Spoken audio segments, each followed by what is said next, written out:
Fala galera, professor Catitas por aqui. Vamos resolver essa questão de história, ela é bem interdisciplinar, na verdade, ela também conversa bastante com a sociologia.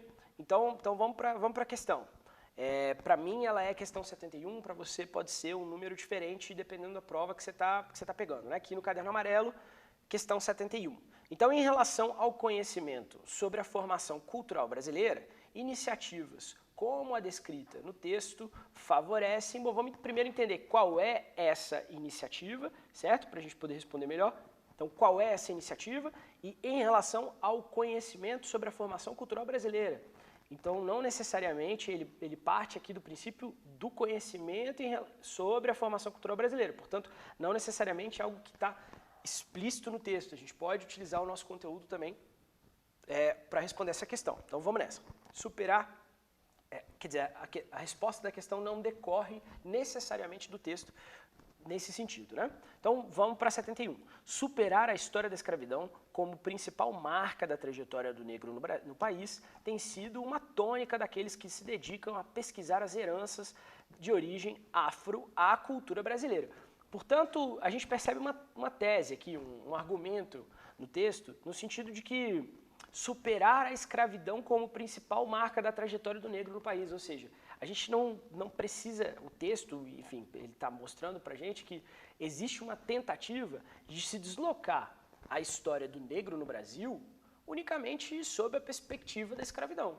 Existe essa história é verdadeira, a gente precisa olhar para ela, para os seus reflexos. No entanto, ela não é única, nesse sentido, para citar a Chimamanda, né? Ela não é única, certo? A gente não pode olhar para a história do negro, para a história da matriz africana, da cultura de matriz africana no Brasil e relacionar necessariamente com a escravidão. Essa não é a única história, certo?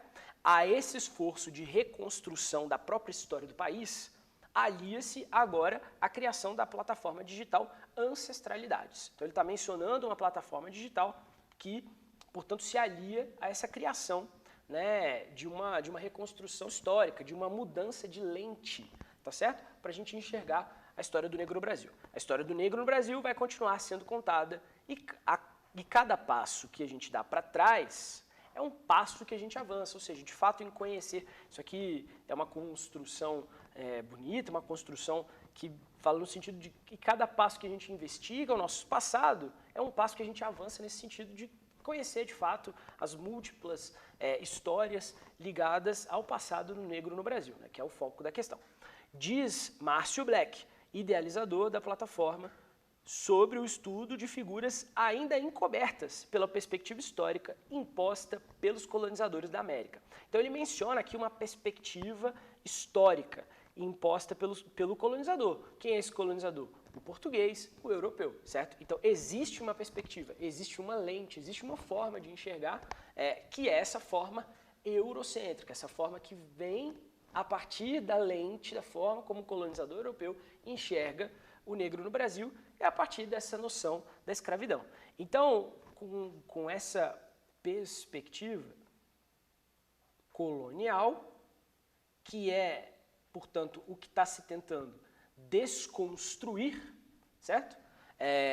A gente vai, portanto, para a análise aqui. Então, em relação ao conhecimento sobre a formação cultural brasileira, iniciativas. Bom, que iniciativa é essa? A plataforma digital, né? Ancestralidades. Como é descrita no texto, favorecem, portanto, favorecem o quê? A desconstrução dessa perspectiva colonial de base eurocêntrica, certo? Eurocêntrica. Essa perspectiva eurocêntrica, essa perspectiva colonial está sendo desconstruída a partir do momento que eu tenho novas formas de enxergar o passado, a memória, enfim, trazendo aspectos diversos da vida das pessoas negras que viveram por aqui, certo? Então, vamos lá. Letra A, recuperação do tradicionalismo, não é o caso, é o estímulo ao antropocentrismo, também não é o caso, como a gente viu, o reforço do etnocentrismo seria o contrário, né? Etnocentrismo seria, portanto, reforçar o etnocentrismo, seria reforçar essa visão colonial, certo? Essa perspectiva colonial. Letra D, resgate do teocentrismo, se não se trata de teocentrismo. E letra E, crítica ao eurocentrismo. Portanto, vocês vão perceber que toda essa construção em torno da perspectiva colonial eurocêntrica e em torno da tentativa justamente de desconstrução dessa perspectiva como perspectiva única, é uma crítica, portanto, ao eurocentrismo, na letra E, que é a nossa resposta. Portanto, a gente vai ficar com ela. Beleza? Galera, obrigado. Até a próxima questão. Valeu?